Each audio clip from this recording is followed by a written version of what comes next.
Welcome to the College Knowledge Podcast, sponsored by the College Planning Network and Paradigm Financial Group. Whether you're searching for that right fit college, applying to college, or figuring out how you're going to afford it all, you're in the right place. You'll hear from deans, admissions counselors, student athletes, and scholars from esteemed universities and colleges around the country. We'll dig deep to uncover their insight and unique experiences. So whether you're a student gearing up for college or a parent with college-bound kids, sit back, relax, and listen. Like you, we have lots of questions. Our guests have the answers, and we're excited to share them with you. Let's get started. Welcome back to College Knowledge. I'm Dave Kozak, your co-host, alongside Mr. Joe Kerns, Joe the College Pro. Dave the CEO, it's always good to be sitting next to you. Always enjoy our conversations, especially when we have great guests like today. I'm particularly excited about today. The amount of knowledge that our guest has is extensive. Years in the industry of higher education. Insight is going to be remarkable. I want to pick the brain. I want to know what he knows and go from there. Without further ado, I'll introduce the guest today. We are interviewing Dr. Robert Zemsky. He's the chair of the Learning Alliance for Higher Education. He has been at the University of Pennsylvania for many years. We have a common thread. I graduated from Franklin and Marshall, and he was instrumental in guiding Franklin and Marshall through its growth and expansion in the 90s and early 2000s. So Dr. Zemsky, welcome to the show. We really appreciate having you. My pleasure. So you sent me a really cool email this morning saying, how about we start the show with some of my morning reading? And I couldn't agree more. Before you jump into that, just give insight on your background and what you specialize in and how you've gotten to be where you are. Well, let me start with the obvious. I'm an old man, so you got to let's not make any funny about that. I am the classic California kid. I came out of Berkeley High School in the 1950s. I trooped down the coast to Whittier College, good liberal arts college, spent 4 years there, but a year and a half of it was actually in Europe because Whittier had an exchange program with Denmark. I actually ended up getting married in Denmark, but not to a Dane, but to an American. And she and I have been together 65 years since. Awesome. I came back, I graduated from Whittier, and this is in the good old days when you went to graduate school because your mentor told you where to go. So my mentor told me where to go was Yale. He got me into Yale. I was an Ed Morgan student at Yale and did colonial history. But along the way, I had a series of friends who were really sociologists who were interested in models. And this is a long time ago, but we were just beginning to build simple statistical models. And that's what my work on my dissertation was. And that got a lot of publication. I got tenure. And then I became, in a very odd way, Penn's chief planning officer. Okay. And that meant that since then, I haven't really been inside a department. I actually moved from arts and sciences to the Graduate School of Education, was there. Actually, since you mentioned the Franklin Marshall, our connection is even better. I probably was on the board when you were at Franklin Marshall. 100% were. And my kids are all in the business. My son was number 2 for a long time at INSEAD in France, and he now outshines his father, which is nice. You want your children to outshine you. But what has really happened is, as I reach the end, I've learned to talk about the end without crying. As I've reached the end, I realize my path has been glorious. I have no complaints about my career, but Lord, the industry is simply not what it was or what it should be. I am in a position to make a difference in that. About 3 years ago, I and a colleague who's the chancellor of the University of Minnesota, Rochester, started something called College in 3. We think it was time to persuade all of higher ed. You could have a college degree in 3. It would solve a number of problems. We've been sort of wildly successful. We've got some 80 institutions now in our network, growing to 100. We think we'll be at 200 in a year from now. But for purposes of this conversation, what that experience has taught me is that we've been dealing with individual colleges really struggling with this larger macro problems that I want to talk about. Have some insight about what really happens at the ground level, as well as what theoretically my studies tell me should happen. So if that'll do, that's who I am. Love it. Fantastic. Wisdom beyond is coming. So in that email this morning you sent me, your daily reading, you were talking about something, and the subject matter was, I interpreted it as a lack of trust in the higher education system. Oh, Is it's that fair more to than say? that, but that's a place to start. So the Okay. story goes, which is a true story. Every morning I get up at about 6:30 and I start on my computer and I do a read of the Inside Higher Ed, et cetera, et cetera. And I've been doing this for years, probably at least 5. But what I've realized over the last year is that it's an exercise that is increasingly depressing. The news is so bad. It's bad in its atmospherics. It's dispiriting, depressing, lamenting. And I would then, at the end of each of these, I would lay all of that on one side, and on the other, I'd say, what do you really know, Bob? And I said to myself, not worried about that kind of thing you're not supposed to say, but I did, and I'm saying it to you. The trouble with all of this, they don't know what they're talking about. We are in real trouble, but it's not all the political atmospheres. It's not DEI, it's not Trumpism. Those all hurt, and they're serious issues. I wouldn't want anybody to think I didn't think they were serious issues, but even without them, we were in trouble. And if all we worry about is the atmospherics and the lamentations, we're never going to solve the problem. What have I really been learning out of coming out of college in 3 or going into it, coming out of it? It's the product that is failing. Quite literally speaking, the product is failing. And I really learned this about 6 years ago, or I started the learning. I've learned more, but 6 years ago, we were finishing off a book called The College Stress Test that actually Lotch in the industry read. And I have a team that helps me with it, and the statistician on the team. We're at the very end of this, and she says, you know, Bob, I need to show you something that you didn't know about in the beginning. And what she was referencing is that everybody then was now talking about graduation rates. And she said to me, Bob, the issue is not graduation rate, it's retention for the first year. And I looked at her and I said, Susan, what in the world are you talking about? And she said, look at this. And what she had was a simple Excel spreadsheet she'd pulled out of iPads that showed a half of more of colleges and universities lost a quarter or more of their students in their freshman year. Wow. That's a wastage problem that's just unbelievable. So that we get them in. And what it means is that what we teach and how we teach it is increasingly unsatisfactory to those that we want to teach. It's a pervasive problem because it indicates all the things you talked about, but there's financial detriment to that. There's a realistic capability of keeping doors open in schools. There's the expense of not completing and starting and having to start over or go differently. It is just wasteful. There's a simple word for this. This is waste. This is genuine waste. One other observation, and then I'll let you pick me apart. So why, I asked myself. Mind you, I am a tenured faculty member at one of the better universities in America for 50 years. What do I know? I know that it is the faculty that bear the responsibility for this, not as individuals so much, but collectively. And that what we teach is what we want. And we think that we're entitled to teach what we want. But the problem is that's not what the market is wanting. That's not what people are there for. It's all conflicted with what that general term gen ed. Yeah. You really look at what gen ed is, it's what the faculty want to teach that students don't want to take. So that you look at these freshmen's curricula, the faculty need courses to teach. They want to be the courses they want to teach. The freshmen have to take them because they can't get out of there unless they pile up the credits. Nevertheless, what worked so well before, forced distribution, just isn't working anymore. And that what happens when one of our college and 3 decide to experiment with a 3-year curriculum, they have to go back to ground zero, the really good ones, and they have to redesign the whole thing. And in watching them do the redesigning, I watch them take on fundamental issues and say, oops, that's not the way to do it. So what higher education needs is political peace on the one hand and a basic fundamental redesign on the other. And is it going to happen? I don't know. Our success with college in 3 says we're not alone. But mind you, 80 institutions out of 1,800 is not exactly going to, we've got to get a whole lot more institutions involved. Yeah. So that's where I know it's a starting point. Yeah, it's remarkable to hear it from your perspective with your experience in the industry, because I've heard it before in terms of from the student perspective, which is I had to take these classes that meant nothing to me. I was forced to take them. I didn't have an option. I was late to sign up day, and the only class that wasn't filled was X, Y, and Z, and I had to do it. And it was name the subject matter that is of no interest or no sort of growth. But you put it a very specific way that I think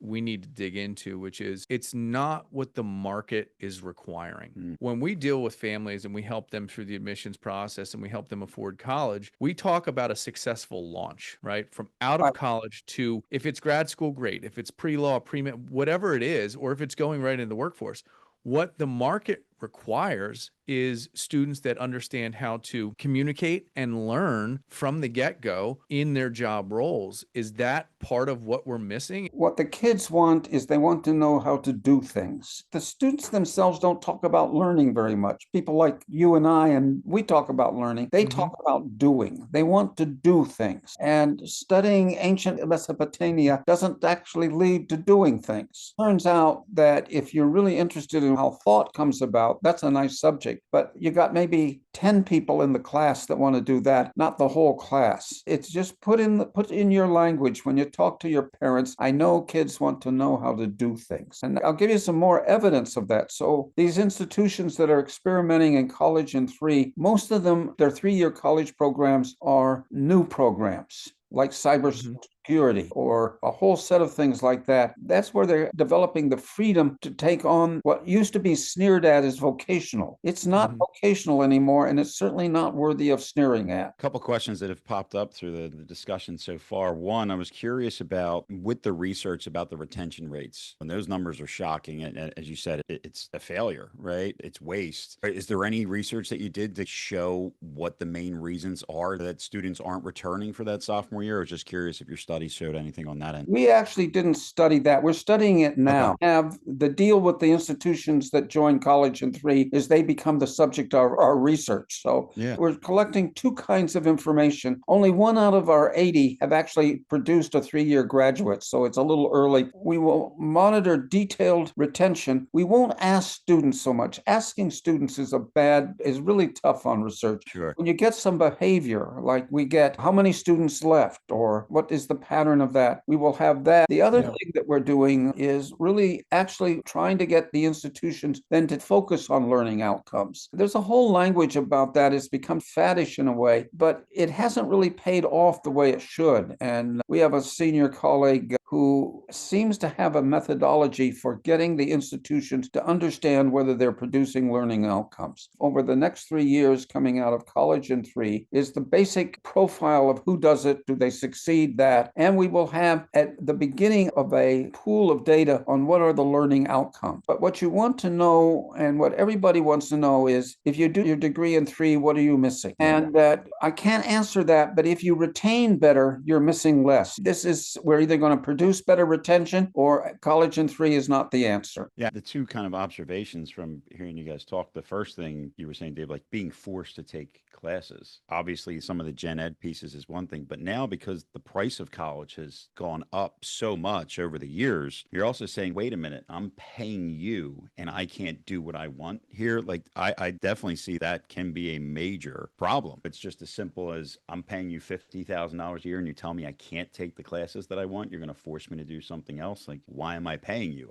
That went right through my mind when you started putting that out, like tying the financial side together. So not necessarily a question, but just, again, there's obviously, I think, something that would need an overhaul or a change because we see it and the numbers are showing it that there has to be something that's... Best way to think about it, we see 4 groups of institutions. One, we don't have any. Believe it or not, we do not have in College 3 any of the top 10 high-priced, highly selective institutions. They are awash in students and they do things loose anyway. For all of their prestige, they just do it their way. All right. The next group, the most interesting group, are these state regional colleges. And that's a whole study in itself. I live in Pennsylvania, so we have the Pennsylvania group. Here's a whole exercise where they built all of the state colleges in farmlands because they wanted to please the legislature. That's all very nice, but there aren't any students coming out of agriculture into college. So you watch what's happening with the what are known as the Pashi schools in Pennsylvania. They've had a series of interesting leaders. They're really struggling. So it's everything that I've said,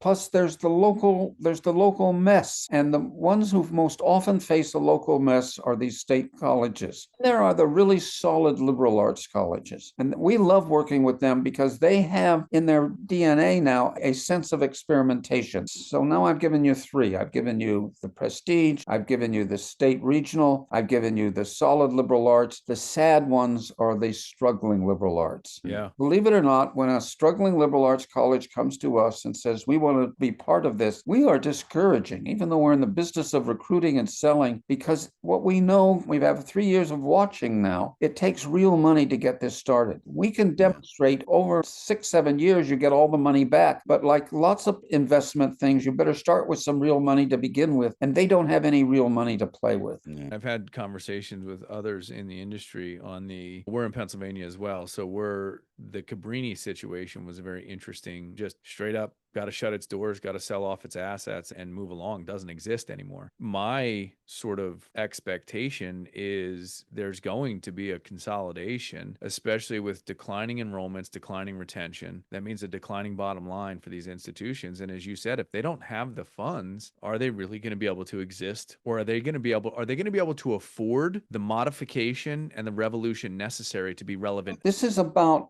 fundamental experimentation, and this is getting faculty to do things that they haven't been doing. Look at what the dilemma here is. You've got a faculty group that up until maybe 7 years ago thought, this is pretty good. I've got friends in business who make more money than me, but this is pretty good. For these faculty in these struggling liberal arts colleges, nothing's very good anymore. And what do you do then? And how do you turn it around? And you don't want just this to be a world of state colleges, because there aren't enough of them actually, nor do you want it to be a world just of the high prestige, because they're going to charge too much money. So we need actually and I'll use your word now, we need a revolution that takes hold in these really struggling liberal arts colleges. Part of what I read every week, 2 liberal arts colleges worrying about trying, sometimes they don't even call them mergers, they just call them combining, but they're really trying to put it together. And now we come back to where I start from. It would be better if we weren't being victimized. I wouldn't want anybody to think that I don't understand that the moment in this political climate, higher education really is being victimized. And that makes what I want to have happen all the less likely to happen. Yeah, I mean,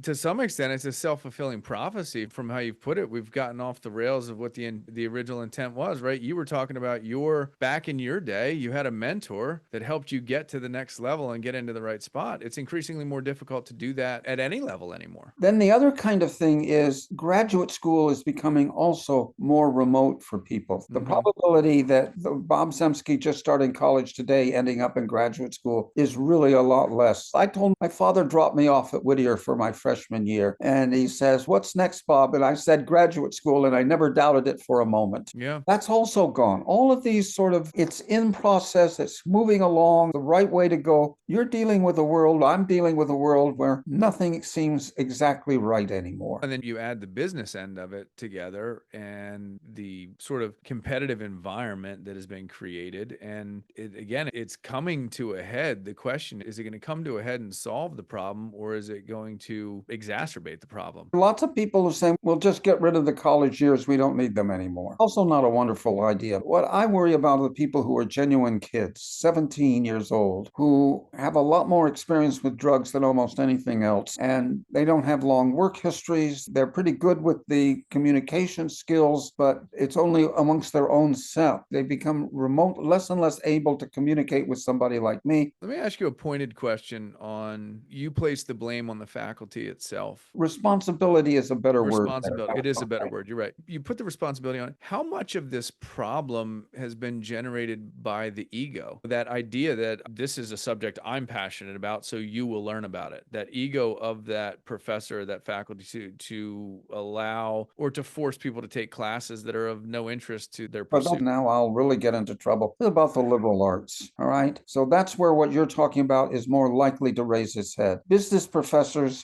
have super egos and they just assume they know how to make money and they've chosen to be in college instead. I have a lot of friends who are business professors, but that it's the liberal arts that are lost. And it's not all the liberal arts. We consider psychology a liberal arts. That's actually I want to know how to do it thing. Foreign language, however, I'm not sure. You guys may know better than I do, but I have the impression foreign language instruction has fallen off too. Is that your impression? My kids all are in foreign language classes. It does not seem very intense. It is not what I remember studying the vocabulary. In my experience, they don't approach foreign language the way they approach English. And when I was in school, we approached it like it was you were learning the grammatical properness of the next language. These applications like Babbel and things like that that try and teach the conversational language as opposed to the root of the language, right? I had to take Latin, I had to take French, I had to take multiple languages. I have 8 grandchildren. 4 of them are Europeans. That is, my eldest has lived in Europe ever since he got out of graduate school. They're French educated. They grew up in the French system. They know is how to speak these languages. One of my granddaughters right now, she's in Spain, and one of the things that she gets out of Spain is she's going to speak Spanish. My family Zooms together. This highly dispersed family. We are together every Sunday on Zoom. And we were asking how she was doing. This is a mainline Cambridge first, all of that. And I was just fascinated. Her test of her Spanish was the bus driver understood me. She's living in Spain, and if the bus driver doesn't understand her, she's got real trouble. That's what I mean by foreign language. I spoke Danish when I lived in Denmark. I don't anymore. I worked in a hotel. I was the desk manager in a hotel in the summers in Denmark. We would always laugh about my Danish, but nevertheless, it was the ability to communicate, to actually master the language, not the way that you were describing a language as an art form. That's the faculty view. The student view is, can I make the bus driver understand me? I'm less sure of that as an observation. I was just struck when my granddaughter started this conversation because that's what she meant. She knew it was, does the bus driver understand me? We've talked extensively about liberal arts education. And first of all, because of the political environment, everybody hears the word liberal and think it has something to do with politics. It does not. I went to Franklin and Marshall. It's a great liberal arts college. And I tell everybody, the thing that I took away from F&M was my ability to learn, period. And it's funny because I had a conversation with my son yesterday coming home from football practice. We were talking about his science class and he goes, Dad, it's so boring. The teacher just stands there and talks.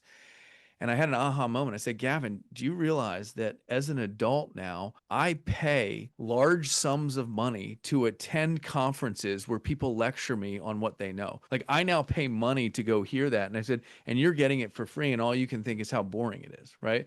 And so the liberal arts education, from my perspective, it taught me how to learn in all facets. It made me a great student of all things, and it still persists to this day. You want the crisis that's really just on this is the AI crisis. What did I really get out of my liberal arts college and 4 years at Yale? I am a pretty good writer. I have something like 12 books. I've done all of that. People like to talk to me because I'm reasonably humorous when I want to be. That's what I got. And I'm not sure that my grandchildren, other than the French ones, are getting that. Yeah. This idea of it's really being conversational in a language. It's not understanding the language, but having this idea set that you can be conversational in it. And that all of that is at risk right now. Yeah. I wanted to get back to the schools that are doing the 3-year program because I guess from the business aspect, Dave, you mentioned the competitive nature of schools. And I forget exactly when the big merit shift happened a few years ago that like the first school came in and said, if we raise our tuition price, but offer everybody a big merit scholarship,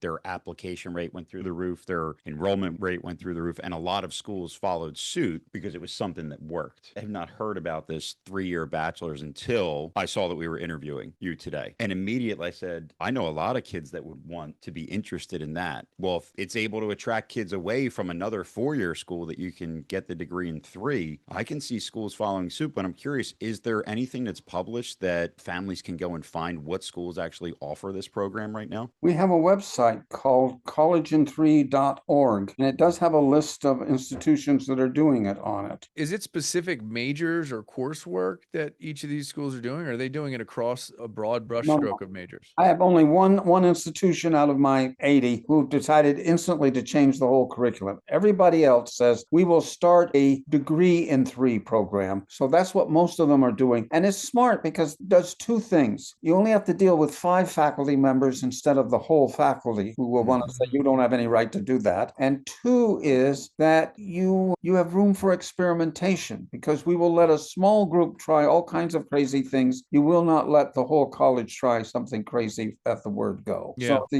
one of the things that I know now better than I knew before is you want the experimentation to be granular, not all encompassing, because that's not going to work. When you go and you pitch this, right? I'm just telling the pitch man side of this thing. What is the first reaction of a college? Do they realize it's broken and they're looking for this change, or is it a substantial amount of encouragement, for lack of a better expression? I have to explain something to you, so then you'll understand why I can't answer the question. Okay. One of my experiments at Penn 20 years ago, we started at Penn in the Graduate School of Education, something called the Executive Doctorate Program. So we produce people with PhDs in a different way. Or it almost, though at the time it was not the model for all of this, but I can at least say I've done this. We've done the Executive Doctorate. So when I came time to make my pitches, guess who I pitched to? My former students in Executive Doctorate. And they knew me. They knew me. That was never a battle I faced because they knew damn well talking to me, I wasn't going to put up with, let's do it the same old way. They had watched me over all their years. That, in fact, the Executive Doctorate itself was a product of somebody that said, there's got to be a better way of doing this. I assume that works outside of that, but you were to ask me my pitch experience. I only pitch the people who I think are ready to hear the message. No salesperson tells you that, but I will tell you that's my experience. And I have enough former students out there that I haven't exhausted that supply yet. You know what the best part of that whole thing is? You summarize the best sales in the easiest way, which is pitch to people where you know they're going to say yes. I'm going to change my whole metric here.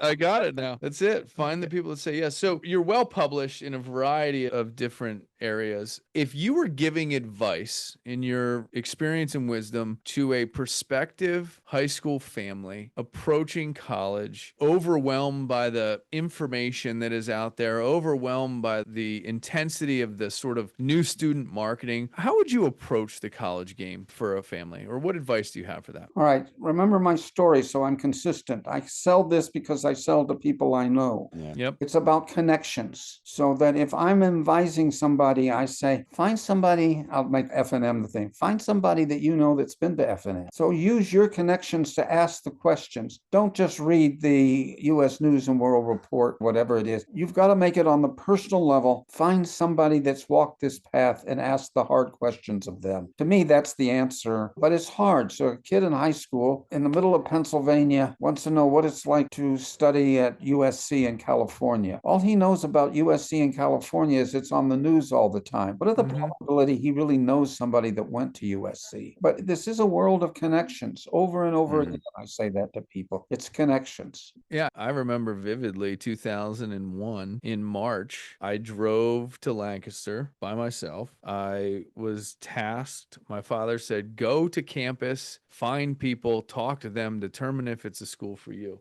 And I got into the Steger Business Center, went to the third floor, was poking around. I came to this back corner office, and Professor Sean Flaherty was the chair of the economics department, sitting in his office, and I knocked on the door jam, and I said, I'm a prospective student. Could I talk to you? He talked to me for a half hour just on F&M and what he does and how being a chair is. And so to me, it's like that was a selling point.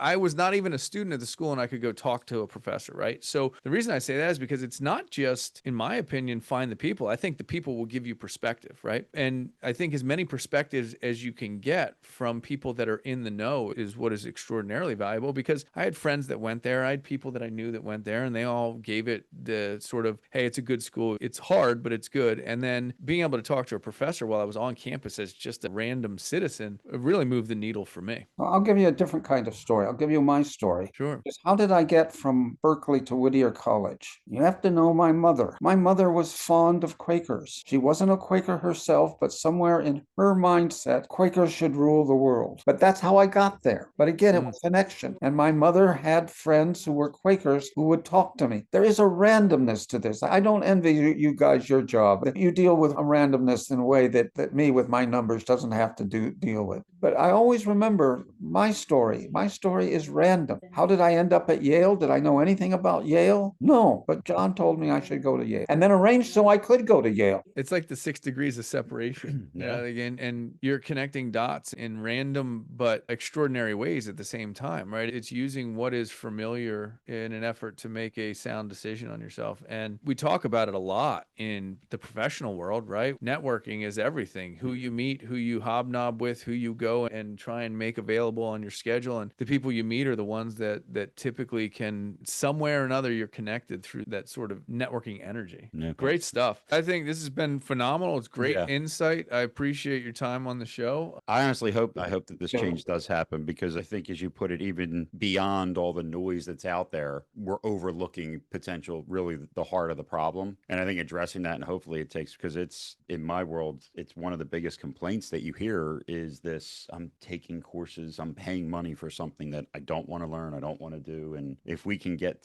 back to kids enjoying their education, I think we can start getting with some of those outcomes. So I wish you the best. All right. You guys made it pleasurable. Thank you very much. Awesome. Thank you. Thank you. This was great. I highly enjoyed the conversation, and it was everything I hoped for and more. All right, everyone. It's been College Knowledge with Dr. Robert Zemsky.